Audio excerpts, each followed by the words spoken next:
Daqui a pouco, nesta edição de Conjuntura, a gente vai conversar com o cientista político Eduardo Magalhães. Vamos conversar também com o Nivaldo Barbosa Júnior, que é presidente da Caixa de Assistência dos Advogados de Alagoas. A partir de agora, a gente conversa com a juíza de direito Lúcia de Fátima Pirauá. Ela que é titular da 28ª Vara da capital, a Vara Civil da Infância e da Juventude aqui de Maceió. Doutora Fátima, bem-vinda aqui à nossa Conjuntura. Bem, está sendo atualizado, depois de muitos pleitos de vocês, né, o Cadastro Nacional para Adoção. O que é que isso significa na prática? Olha, Flávio, também é um prazer estar aqui, né? Isso significa na prática que a gente vai ter alguns avanços, né, e alguns benefícios. Principalmente a questão da sensibilização dos habilitados, daquelas pessoas que estão cadastrados como pretendentes à adoção, porque eles vão ter a oportunidade de ver fotos dessas crianças que estão prontas para serem adotadas, tanto crianças como adolescentes, vídeos, cartas. Então, eles terão acesso ao cadastro. Isso também vai dar uma transparência, né, muito, muito boa, né, para que eles vejam todos os dados, né, tanto dos habilitados como dos que estão para adoção. Então, eu acho que foi um avanço, foi um pedido da magistratura, né, da infância e da juventude, sempre em todas as reuniões, em todos os congressos e eventos que tínhamos.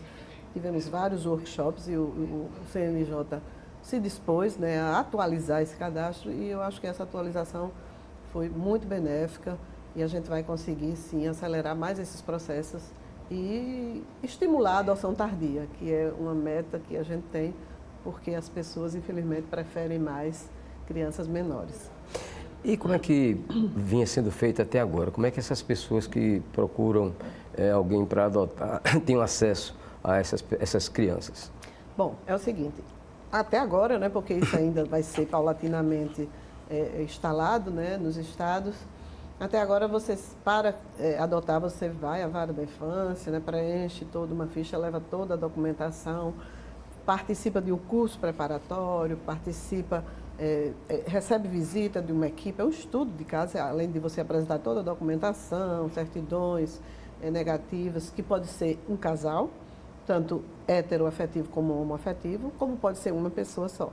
A exigência é que seja maior de idade, né? E quando for efetivar a adoção, que o adotante seja 16 anos mais velho, no mínimo 16 anos mais velho do que o adotando. Essas pessoas faziam todo esse procedimento, esse processo passava pelo Ministério Público, passa pelo Ministério Público e vem para que a gente sentencie.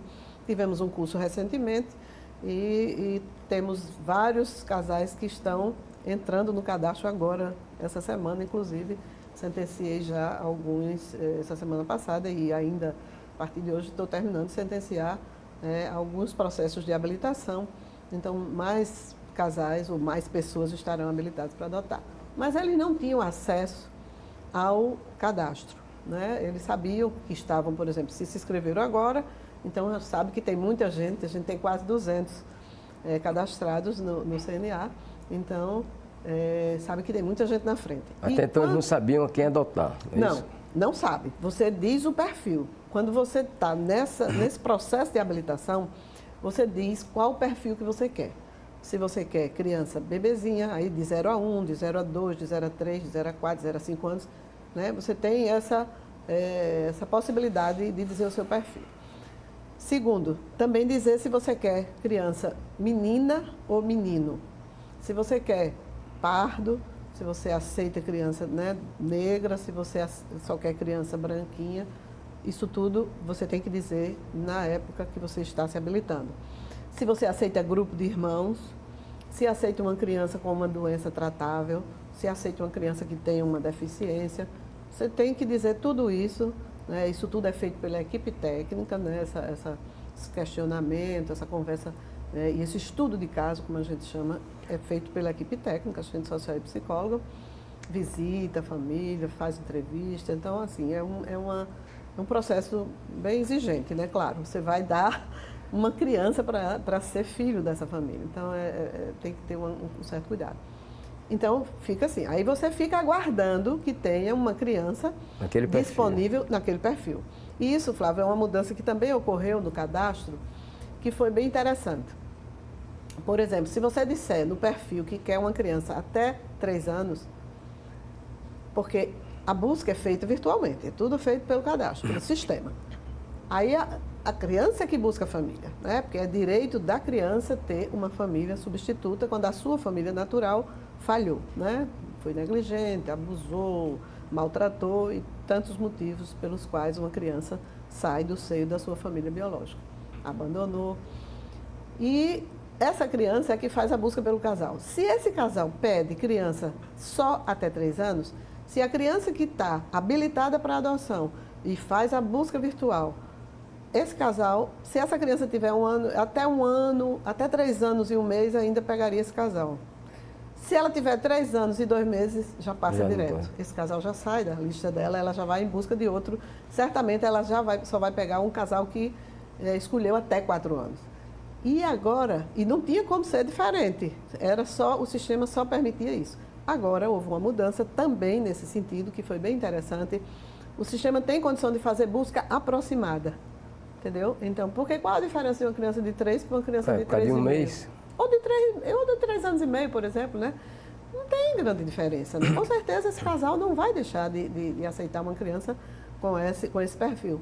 E agora se pode fazer, o sistema vai fazer essa busca aproximada. Então é bem interessante e isso vai melhorar e vai facilitar mais essa questão da agilidade, inclusive, da adoção. Bem, no mês passado, em Goiás, um juiz determinou a adoção por um casal de 5 crianças, 5 irmãos. Isso é comum aqui? Um só casal. Um só casal. É muito difícil. Já para evitar que fosse para famílias diferentes. Eu lhe dou, inclusive, um exemplo que nós temos, eu não sei se eu já falei, eu acredito que já falei em alguma entrevista, porque isso se deu o ano passado, né? A gente concluiu a adoção no final do ano passado, as 3 adoções no começo desse ano. Aqui nós não conseguimos, nós tínhamos 5 crianças, só que não eram 5 crianças.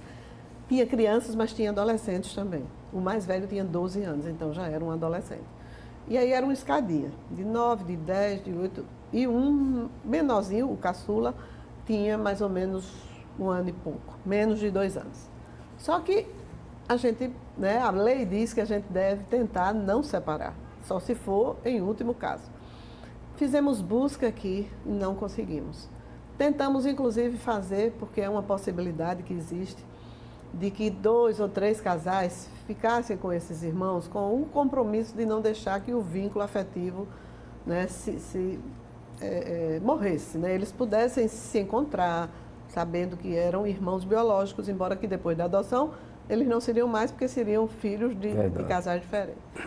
Conseguimos isso, nós temos um grupo, a nossa psicóloga lá, e a gente participa desses grupos de adoção do Brasil todo, que são coisas que a gente também estimula os casais daqui a participarem desses grupos de adoção, de apoio à adoção. Eles são bem importantes, tanto para quem está para adotar, como para quem ainda vai adotar.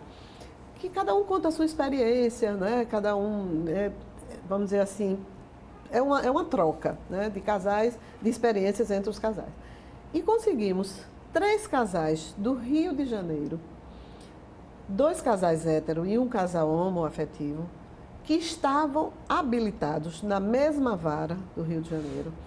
Eles participavam de grupos de adoção, o mesmo grupo de adoção, eles eram conhecidos, né, amigos, até porque estavam participando daqueles grupos juntos. Eram voluntários de abrigos, faziam, né, trabalho voluntário em abrigo e tal. Eles se dispuseram a vir conhecer os meninos e fazer uma adoção conjunta, quer dizer, cada casal ficaria um casal com 2, um outro com 2 e um outro casal com 1, com o compromisso de não deixar os meninos perderem o vínculo, né, de se encontrarem, de comemorarem juntos os aniversários, finais de semana e tal.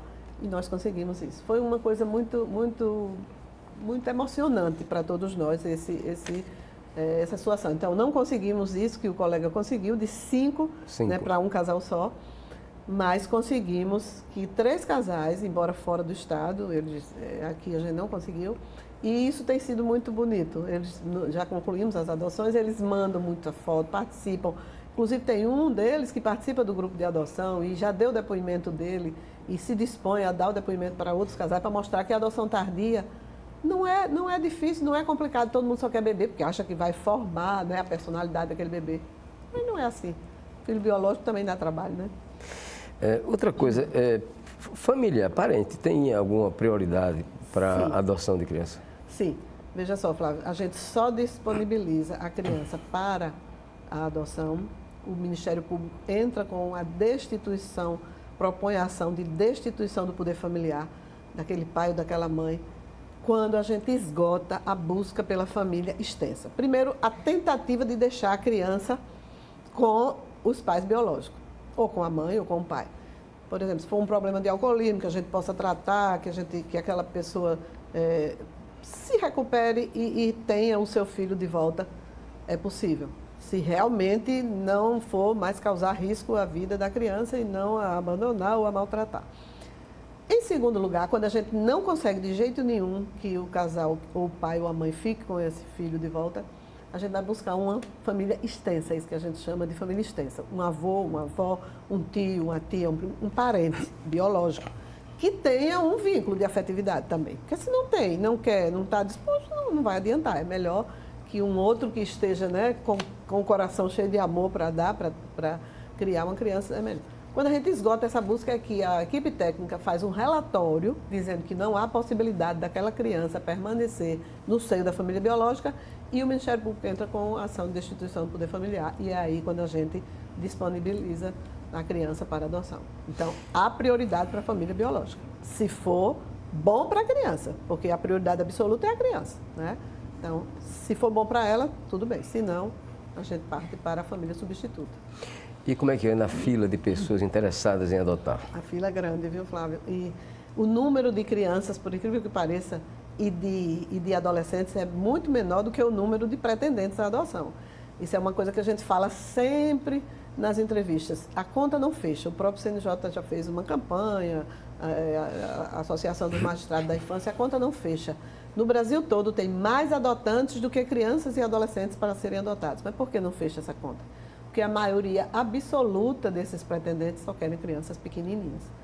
E a gente não tem esse número de crianças pequenininhas. Por isso, a gente está muito esperançoso com esse cadastro, com essa mudança desse cadastro, para que esses casais que estão com o coração cheio de amor para adotar uma criança, embora só queiram uma criança de 3, de 4 e no máximo de 5 anos, vendo uma criança de 6, de 7, de 8, né, ele se apaixone. E ele possa alterar o perfil, que é uma coisa possível, alterar o perfil, né, aceitar a criança mais velha ou até um adolescente e fazer uma adoção que a gente chama de adoção tardia. São essas adoções de crianças maiores e adolescentes. O que é que acontece quando o adolescente atinge a maioridade e não consegue ser adotado? Foi muito bom você tocar nesse assunto. Essa é uma preocupação grande e permanente nossa na vara da infância. A gente já tem crianças, já tem adolescentes, né, próximos a completar 18 anos e a gente precisa, não há mais possibilidade de adoção e a gente precisa dar autonomia a esse adolescente para que ele possa enfrentar a vida lá fora. E aí a gente precisa do apoio, essa divulgação vai ser muito boa, eu vou tentar falar o mais rápido possível, mas para que as pessoas que lhe ouvem possam contribuir. O Estatuto e a própria Constituição diz que é dever da família, da sociedade e do poder público cuidar de criança e adolescente. Porque se esses adolescentes não tiverem esse apoio da sociedade, do poder público, das empresas, de todos nós de um modo geral, eles podem engrossar a fila, né, o caldo dos menores infratores, né, dos adolescentes infratores e dos jovens, né, que estão na criminalidade. Então, precisamos muito dar autonomia a esses meninos e essas meninas para que eles saiam do abrigo e tenham um futuro. Primeiro, precisamos que o poder público nos forneça, e a gente, né, vai com certeza ter isso, de ter um albergue, uma república, um lugar para que eles possam ficar enquanto eles, né, a sua vida tomam rumo. E segundo, que esse é muito importante, nós já estamos fazendo, já temos apoio de várias empresas, do Tribunal de Justiça, do Tribunal de Contas, agora do SESMAC, fizemos um termo de cooperação muito interessante com o SESMAC, de vaga de jovem aprendiz, Flávio. Você sabe que existe a lei da aprendizagem, certo, que dá prioridade para jovens, principalmente esses jovens em situação de vulnerabilidade, porque são jovens que não têm família, não terão a quem recorrer e precisam ter essa oportunidade do primeiro emprego do jovem aprendiz para irem se preparando. Então, nós estamos inserindo esses meninos já, a partir de 14 anos, que já têm condição, né, de trabalhar como um jovem aprendiz nesses locais. Nós já temos jovens Tribunal de Justiça, no Tribunal de Contas, agora teremos o SESMAC, o SEB, né, antigo COC, também está nos disponibilizando, né, algumas vagas. E se a gente conseguir colocar esses meninos e dar a eles um local para eles ficarem, enquanto eles têm autonomia e depois terminam o estudo, têm um emprego, né, melhor para sobreviver, eles não irão para o tráfico. Porque se a gente soltá-los na rua sem isso, com certeza o traficante vai apadrinhá-los. Ok, nosso muito obrigado à juíza de direito Lucília Fátima Pirauá pela sua participação aqui em Conjuntura. Vamos ao intervalo. A gente volta daqui a pouco entrevistando Nivaldo Barbosa Júnior, presidente da Caixa de Assistência dos Advogados de Alagoas. E logo depois, o professor, cientista político Eduardo Magalhães.